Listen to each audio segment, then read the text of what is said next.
14, 17, 19, 22 पंचायत चुनाव, नगर निकाय चुनाव, उपचुनाव में बना रहा यही मोमेंटम 2027 में भी बनेगा। शब्द शब्द में बेहिसाबास है, जबरदस्त आत्मविश्वास है और ये दो तरफा है। 24 के चुनाव में अप्रत्याशित सफलता के बाद अखिलेश यादव अब 27 में साइकिल को सत्ता के सेंटर में ले जाकर खड़ी करने के लिए बेकरार हैं। तो योगी आदित्यनाथ तीसरी बार फिर से जीतकर नई भगवा लकीर खींचने को लेकर आश्वस्त हैं। भारतीय जनता पार्टी के कार्यकर्ता को किसी भी स्थिति में बैकफुट पर आने की आवश्यकता नहीं है, किसी भी स्थिति में नहीं है, क्योंकि आपने कार्य किया है। जो लोग उछल कूद करने का कुत्सित प्रयास कर रहे हैं, मुझे लगता है इनको दोबारा उछल कूद करने का अवसर ही नहीं मिल पाएगा। यह हम आप सबको आश्वस्त करने के लिए आज यहां पर आए हैं। पार्टी अध्यक्ष की साक्षात उपस्थिति में करीब 3000 कार्यकर्ताओं को जब योगी आदित्यनाथ आश्वस्त कर रहे थे, तब लोगों के मन में ये सवाल उठ रहा था कि क्या ये योगी आदित्यनाथ का अति आत्मविश्वास है या 2024 की जीत से अखिलेश ओवर कॉन्फिडेंट हैं।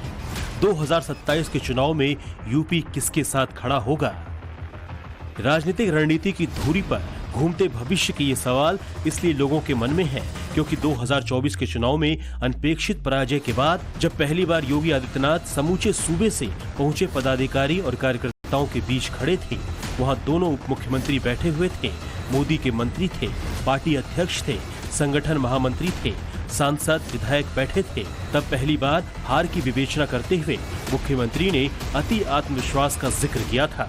कहीं पर जब हम लोग ये मान करके चलते हैं कि आत्मविश्वास में कि हम तो जीत ही रहे हैं, तो स्वाभाविक रूप से वहां पर कहीं न कहीं हमें खामियाजा भी भुगतना पड़ता है। और वह अति आत्मविश्वास कहीं न कहीं हम लोगों को जहां चोट पहुंचाने में, उस विश्वास पर खरा उतरने में, उन अपेक्षाओं पर खरा उतरने में, जहां कहीं न कहीं उस विश्वास पर कहीं न कहीं चोट पहुंची, वहीं अब समझिए कि योगी आदित्यनाथ संकेतों में क्या कहना चाह रहे थे। असल में 2024 के लोकसभा चुनाव में बीजेपी 400 प्लस सीट जीतने का दावा कर रही थी, यूपी में सभी 80 सीट जीतने का ऐलान कर रही थी। ये कार्यकर्ता मान चुके थे कि मोदी का नाम ही काफी है। इसी का नतीजा है कि अखिलेश यादव ने भगवा किले में ऐसी सेंधमारी की जिसने सबसे बड़े सूबे में सत्तासीन पार्टी के नेताओं को अंदर से हिला दिया। 40 दिनों के बाद योगी जब हार की विस्तार से व्याख्या कर रहे थे, तब उन्होंने बताया कि कार्यकर्ताओं की अनदेखी, अधिकारियों की मनमानी, बेहिसाब अफवाह, भ्रम और सोशल मीडिया से कार्यकर्ता और पदाधिकारियों की दूरी की वजह से अप्रत्याशित पराजय से साक्षात्कार करना पड़ा। सख्त शब्दों में योगी ने हार की सारी वजह बता दी। 2016 में जब समाजवादी पार्टी की सरकार थी, अनुसूचित जाति के नौजवानों की स्कॉलरशिप को समाजवादी पार्टी की सरकार ने रोकने का काम किया था। हम लोग इसको मुद्दा नहीं बना पाए, हम अपनी उपलब्धियों को मुद्दा नहीं बना पाए। क्या कारण था? कि जो षड्यंत्र हो रहे थे, जिस षड्यंत्र की आशंका दिखाई दे रही थी, उस षड्यंत्र को करने में वे विदेशी ताकतें और विरोधी सभी सफल हो गए। क्या कारण था? हम लोगों को इसके बारे में जागरूक होना पड़ेगा। आप एक राष्ट्रवादी मिशन के मजबूत स्तंभ हैं। 26 साल की उम्र से यानी पिछले 26 बरस से राजनीति को घोट रहे योगी आदित्यनाथ हर नब्ज को अच्छी तरह जानते हैं। यही वजह है कि करीब 30 महीने पहले ही उन्होंने 27 के चुनावी रोड मैप पर काम करना शुरू कर दिया। लोकसभा चुनाव में अति आत्मविश्वास की वजह से हार की बात करने वाले योगी आदित्यनाथ अब बेहद सतर्क हो चुके हैं। बीजेपी की प्रदेश कार्य समिति की बैठक में जब वो बोल रहे थे, तब उनके शब्द बेहद नपे तुले थे। वो बता रहे थे कि कैसे बीजेपी 2027 में फिर से सत्ता में वापस आ सकती है। सबके सामने खड़े होकर मुख्यमंत्री योगी ने बताया कि 27 में जीत के लिए किसको क्या करना है। जनता पार्टी है तो जिले में हमारा महापौर भी है, जिला पंचायत अध्यक्ष भी है और ब्लॉक प्रमुख भी है, चेयरमैन भी है, पार्षद भी है। और अगर यहां पर कहीं कोई खरोंच आता है तो वहां उसका असर वहां पर भी पड़ने वाला है।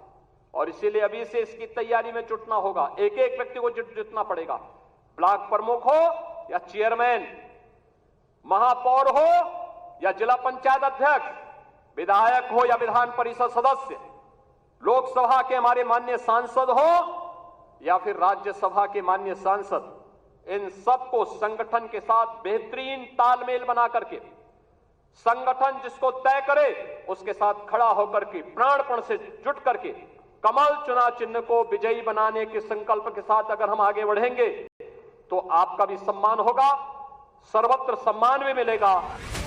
2027 के लिए 2024 में रोड मैप तैयार करने वाले योगी आदित्यनाथ ये भी अच्छी तरह जानते हैं कि इस वक्त उनकी ताकत क्या है और उनके सामने चुनौतियां कितनी हैं। पहले हम आपको बताते हैं कि योगी की सत्ता में लौटने की ताकत क्या है।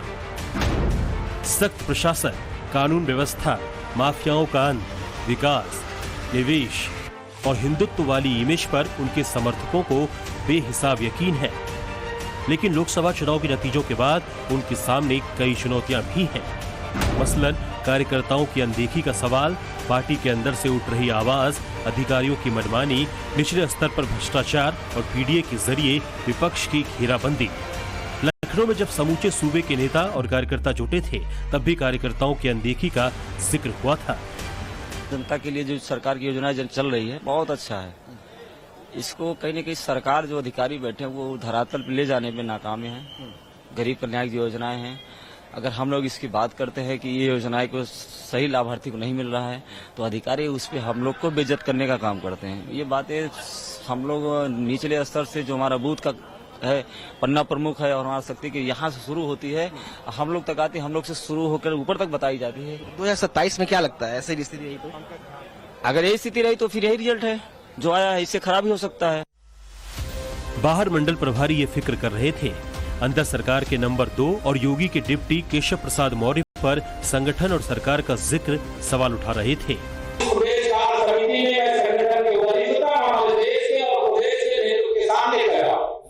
संगठन सरकार से बड़ा है। ये जानते हुए कि सरकार में वो खुद हैं, नंबर 2 हैं, डिप्टी सीएम हैं, तब भी जो भी वो अंतर की विवेचना कर रहे थे तब सोशल मीडिया पर कई सवाल उठ रहे थे। पांडव, गौरव और केशव का जिक्र कर योगी की चुनौतियों का विश्लेषण किया जा रहा था। सवाल ये भी पूछा जा रहा है कि जब केशव मौर्य को सरकार से बड़ा संगठन लग रहा है तो फिर वो पिछले 7 सालों से सरकार में क्या कर रहे हैं। जानकारों का तो यहाँ तक कहना है कि मुख्यमंत्री नहीं बनाए जाने की वजह से केशव मौर्य शुरू से ही नाराज हैं।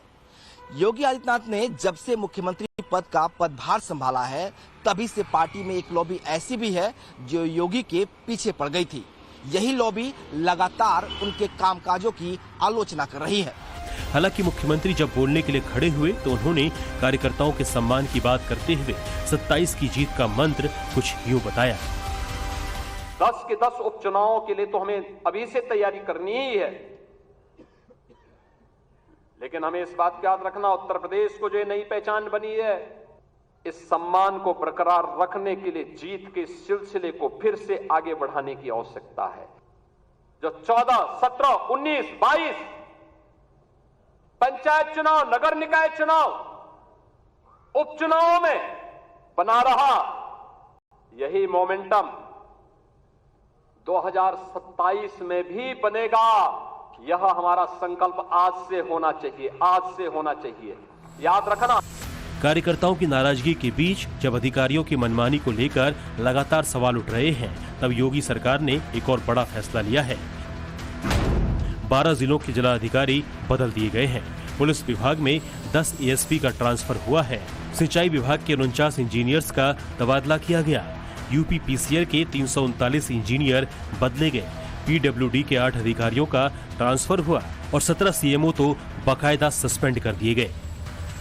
जाहिर है कि फ्रंट फुट पर खड़े मुख्यमंत्री योगी साफ सरल स्पष्ट शब्दों में न सिर्फ कार्यकर्ताओं के साथ चट्टान की तरह खड़े रहने का संकेत दे रहे हैं, बल्कि मनमानी पर लगाम लगाने में जुट चुके हैं, क्योंकि अब पार्टी के अंदर से भी भ्रष्टाचार की बात उठने लगी है। हमें कहने में संकोच भी नहीं, मेरे 42 वर्ष के राजनीतिक जीवन में तहसील और थाने का ऐसा भ्रष्टाचार न सोच सकते थे, न देख सकते थे, वो अकल्पनीय है। लोकसभा चुनाव के बाद व्यवस्था पर सवाल उठाने वालों में राजेंद्र सिंह ही शामिल नहीं हैं। रमेश मिश्रा से लेकर सुनील भराला तक इस फहरिस्त में शामिल हैं। दर्जा प्राप्त राज्य मंत्री सोनम किन्नर भी अपने पद से इस्तीफा दे चुकी हैं। उन्होंने अपने विभाग में भ्रष्टाचार समेत कई आरोप लगाए हैं। सोनम किन्नर ने केशव प्रसाद मौर्य के उस बयान का भी समर्थन किया जिसमें उन्होंने संगठन को सरकार से ऊपर बताया था। और इसके अलावा सुनील भराला भी केशव प्रसाद मौर्य का समर्थन कर चुके हैं। अधिकारी इतनी हावी है उत्तर प्रदेश ब्यूरोक्रेसी। एसपी गोयल से मैं मिलने गई हूँ, कई बार मिलते नहीं हैं। जैसे यूनाइटेड प्रेसिडेंट जो बाइडेन से मिलने जा रही हूँ, उनका रवैया आप लोग खुद पता कर लीजिए। कई काम नहीं होते हैं, भ्रष्टाचार इतनी मची हुई है। मेरा फंड आया है, कहाँ चले गया मुझे पता नहीं। ऐसे पद से मैं पद मुक्त रहूं और संगठन में कार्य करूं। 2027 हमारा लक्ष्य है और 27 के चुनाव में हम लोग जुट जाएं। अभी यही वजह है कि मुख्यमंत्री योगी आदित्यनाथ का फैसलों में फिर से आक्रामकता दिख रही है। 3 साल बाद फिर से तीसरी बार यूपी में सरकार बनाने की तैयारी अभी से शुरू कर दी है। 5 कालिदास मार्ग पर नजर अखिलेश यादव की भी है। लोकसभा चुनाव में जबरदस्त जीत के बाद वो भी अब 2027 को श्योर बता रहे हैं।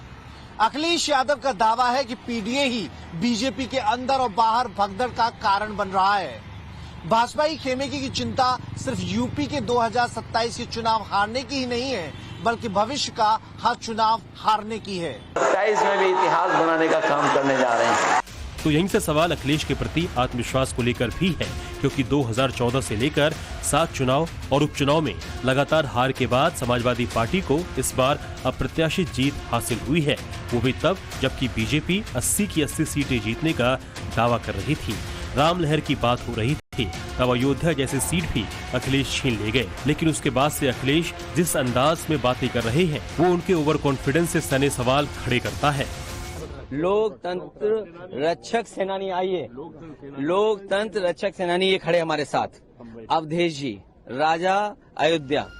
जब बात अति आत्मविश्वास और अखिलेश की हो रही है तो सवाल अखिलेश के करहल सीट छोड़ने को लेकर भी है, उनके लखनऊ से दिल्ली शिफ्ट होने को लेकर भी है। क्योंकि जो अखिलेश लखनऊ में फ्रंट फुट पर थे वो दिल्ली में राहुल गांधी के पीछे खड़े हैं, क्योंकि विपक्ष का नेता राहुल गांधी को बनाया गया है। कहना चाहूंगा 100 लाओ नहीं, पहले अपना मूलधन बचाओ। जिस वोट बैंक के चक्कर में 2 लड़के साथ आए थे, अब एक लड़का बड़का हो गया है, वो लोकसभा में नेता प्रतिपक्ष हो गया है। अपना वोट बैंक बचाओ, बाद में आकर यहां ज्ञान बखारो। ऐसे में अखिलेश यादव के पास सिर्फ सदन में खड़े होकर सरकार को घेरने के अलावा क्यों दूसरा विकल्प नहीं है। और जानकार बताते हैं कि ये डिम्पल, धर्मेंद्र या पार्टी के दूसरे नेता भी कर सकते थे। केंद्र की मोदी सरकार पर फिलहाल कोई खतरा नहीं है। अगले 5 साल तक एनडीए की सरकार आसानी से चलती हुई दिखाई दे रही है। ऐसे में अखिलेश यादव के लिए न सरकार के अंदर जगह खाली है और न ही विपक्ष में, और यही वजह है कि उनके ओवर कॉन्फिडेंस को लेकर अब सवाल उठने लगे हैं। हालांकि अखिलेश को अपने पीडीए फॉर्मूले पर बेहिसाब यकीन है। वो पीडीए को सीढ़ी बनाकर यूपी में सत्ता के शीर्ष तक पहुंचने की तैयारी कर रहे हैं, जबकि अखिलेश के पीडीए को ध्वस्त करने के लिए योगी जहां एक तरफ टीपीए फॉर्मूले को आगे बढ़ा रहे हैं, तो दूसरी ओर हर चुनौतियों को अभी से साधने में जुट चुके हैं। 2027 का रोड मैप बनाना शुरू कर दिया है ताकि तीसरी बार सत्तासीन हो सकें। ब्यूरो रिपोर्ट, टाइम्स नाउ, नव भारत।